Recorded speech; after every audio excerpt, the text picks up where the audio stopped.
I'm Bobby. Standing in the middle of my living room, I confronted my mother-in-law, Mrs.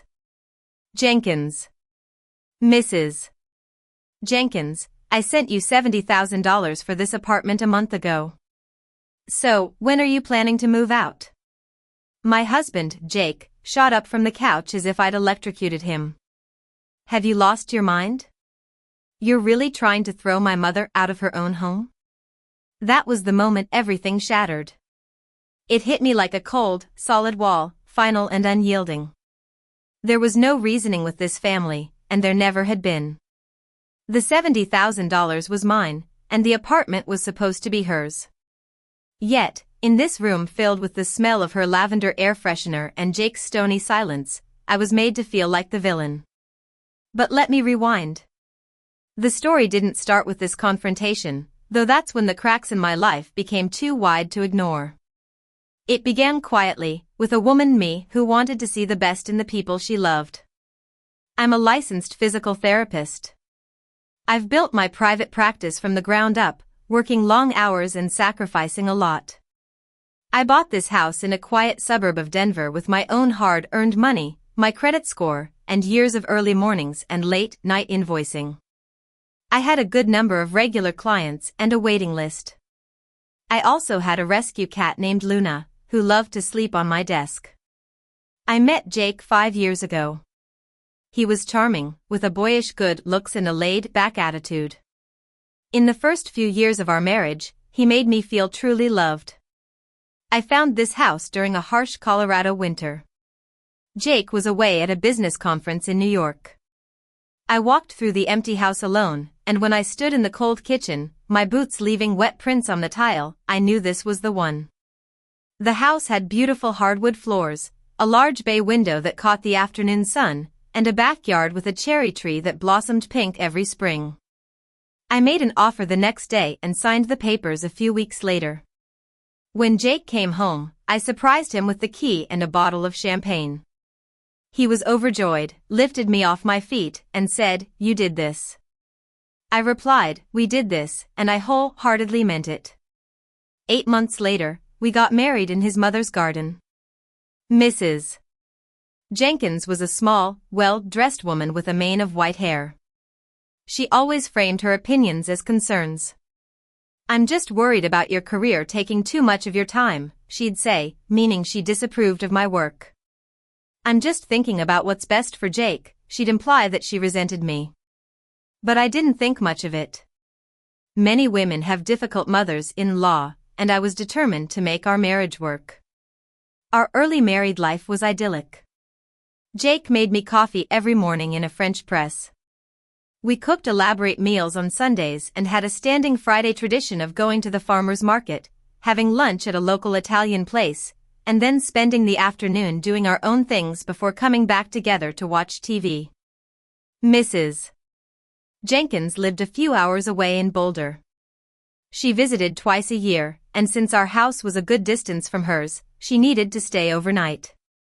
This meant 2 or 3 days of her rearranging my kitchen and subtly criticizing our lifestyle. "Jake works so hard," she'd say, standing in my kitchen in her favorite tweed jacket.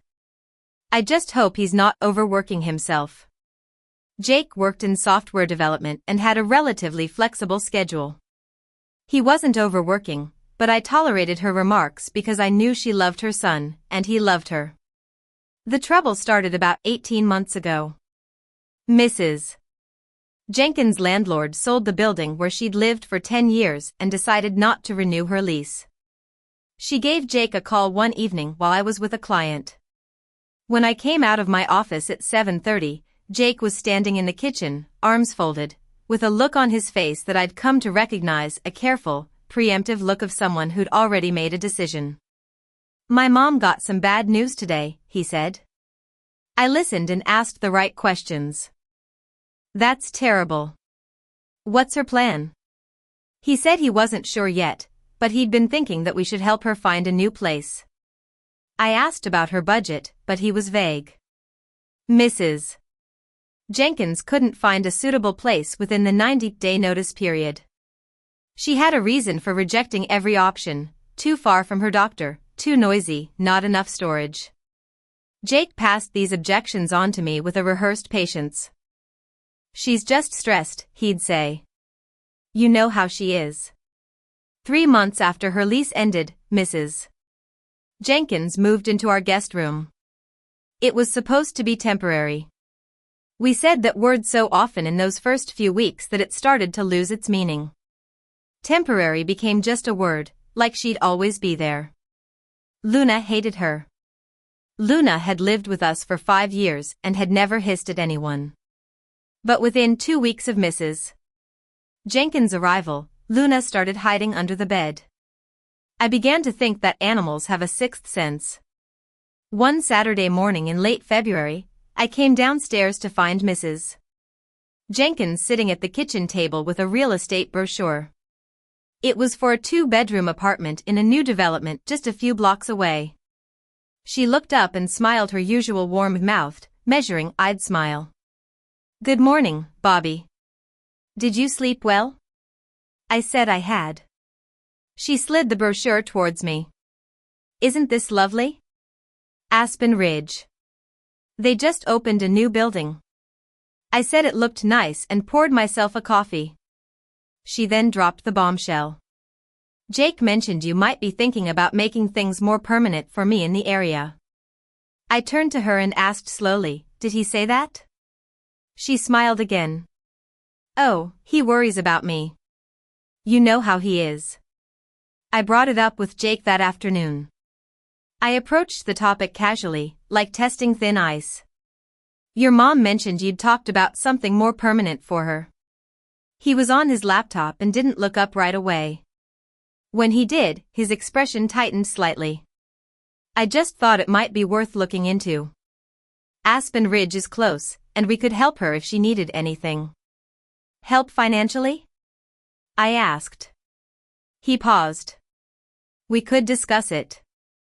I pressed on, "How much are we talking about?" He said he hadn't looked into it yet. I suggested we look into it together, and he agreed. For the next 2 weeks, nothing more was said. Mrs.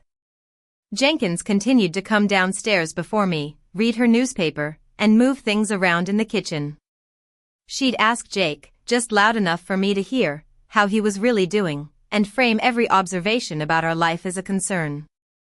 I started keeping a note on my phone, not knowing why, but just to record what was happening. I had a feeling my memory might be questioned one day. One day in March, I found a second Aspen Ridge brochure on the counter. I looked at the price of the unit she'd circled.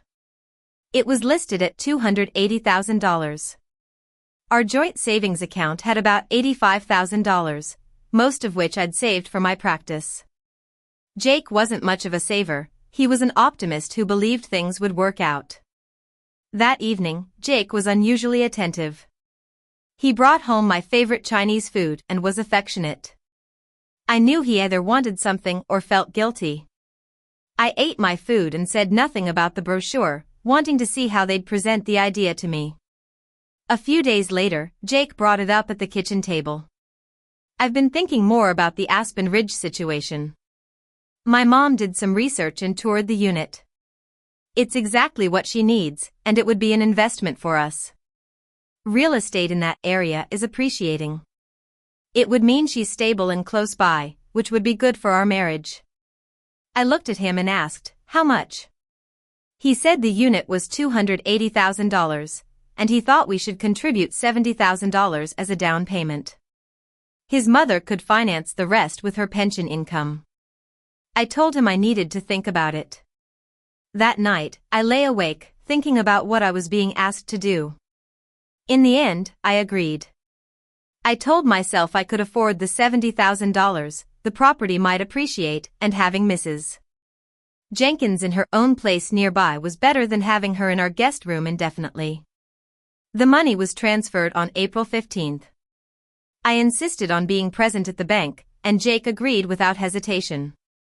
We sat at a local bank, watched the $70,000 transfer to an escrow account, and I got copies of all the documents.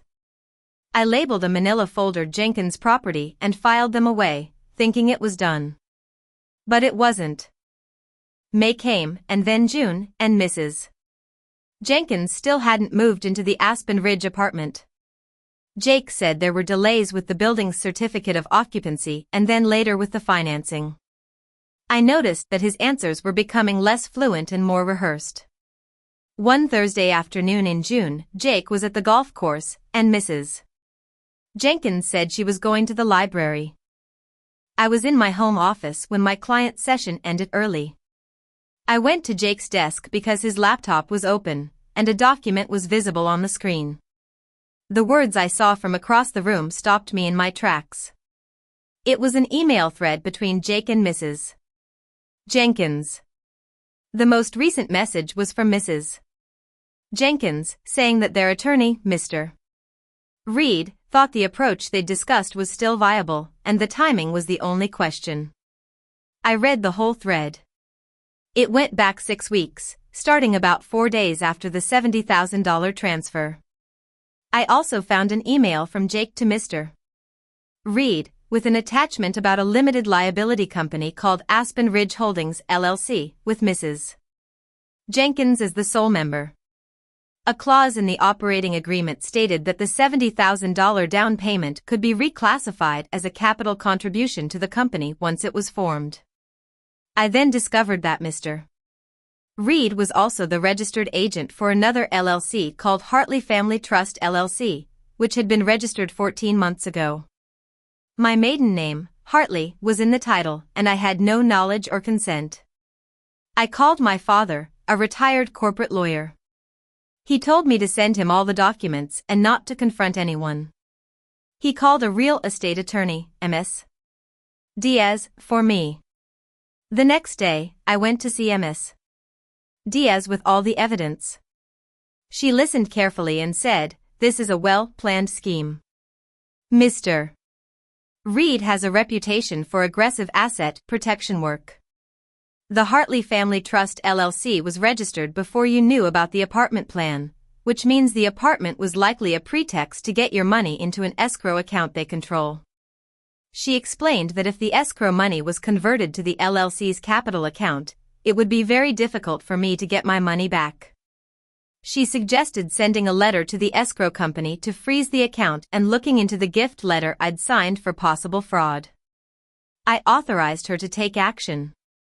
I also hired a forensic accountant, Mr. Lee, to look into any suspicious financial activity in our joint account over the past 18 months.